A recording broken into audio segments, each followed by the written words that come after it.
الصلاۃ والسلام علی من لا نبی بعد اما بعد فاعوذ باللہ من الشیطان الرجیم بسم اللہ الرحمن الرحیم محمد رسول اللہ والذین معه اشداء علی الکفار رحماء بینہم صدق اللہ العظیم۔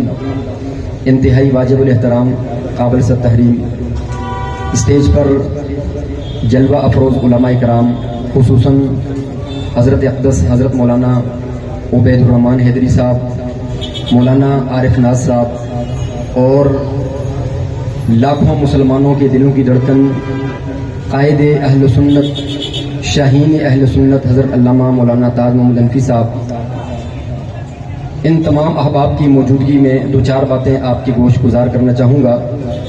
عنوان ہے تحفظ ختم نبوت و دفاع صحابہ و اہل بیت۔ چونکہ عنوان وسیع ہے اور انشاءاللہ قائد محترم آپ سے تفصیلی خطاب فرمائیں گے۔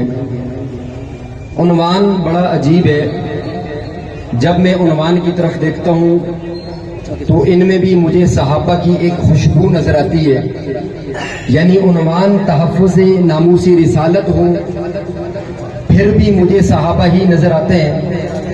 آج امت مسلمہ کا ہر شخص یہ ایمان رکھتا ہے کہ نبی کی ختم نبوت پر پہرا دینا ہر مسلمان کی ذمہ داری ہے، اور وہ اسے عظمت سمجھتے ہوئے تحفظ ختم نبوت پر اپنے آپ کو قربان کرنے کے لیے تیار ہوتا ہے۔ لیکن میں 1400 سال قبل جب نظر دوڑاتا ہوں، تحفظ ختم نبوت کی بنیاد ڈالنے والے خلیفہ اول سیدنا ابو بکر صدیق رضی اللہ عنہ نظر آتے ہیں، جنہوں نے سب سے پہلے ختم نبوت کا دفاع کر کے مجھے اور آپ کو بتلا دیا، دفاع ناموس رسالت کے لیے اگر اپنی جان بھی قربان کرنی پڑے پھر پیچھے نہیں ہٹنا، اپنے بچوں کو یتیم کروانا پڑے پیچھے نہیں ہٹنا۔ ہر ایک صحابی نے 1 لاکھ 1.25 لاکھ صحابہ کرام نے اپنی جانوں کے نذرانے پیش کر کے ناموس رسالت پر پہرا داری دے کر مجھے اور آپ کو یہ بتلا دیا ہے۔ یہ ایک عجیب اور بہت ضروری مسئلہ ہے، اور اس طرف بھی آپ کو میں توجہ دلانا چاہتا ہوں۔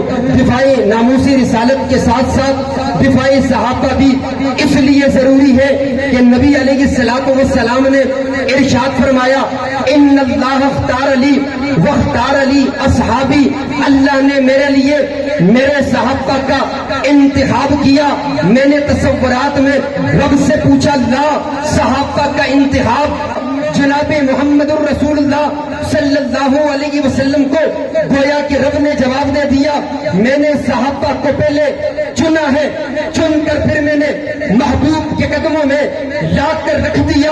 اکی کے مسلمانوں، آج ان صحابہ کی دفاع کی بات آئے، ہم اپنی جان قربان کیوں نہ کریں، اپنے بچوں کو یتیم کیوں نہ کروائیں، جن صحابہ نے نبی کی ایک ایک سنت کو مجھ اور آپ تک پہنچا کر دنیا کو بتا دیا ہے۔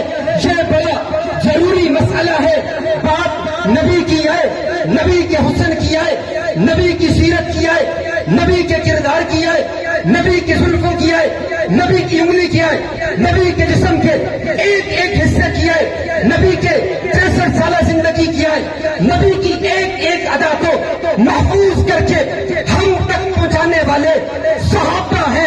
صحابہ نے مجھے اور آپ کو دین کا ایک ایک پہلو بتا کر مجھے اور آپ پر احسان کیا ہے۔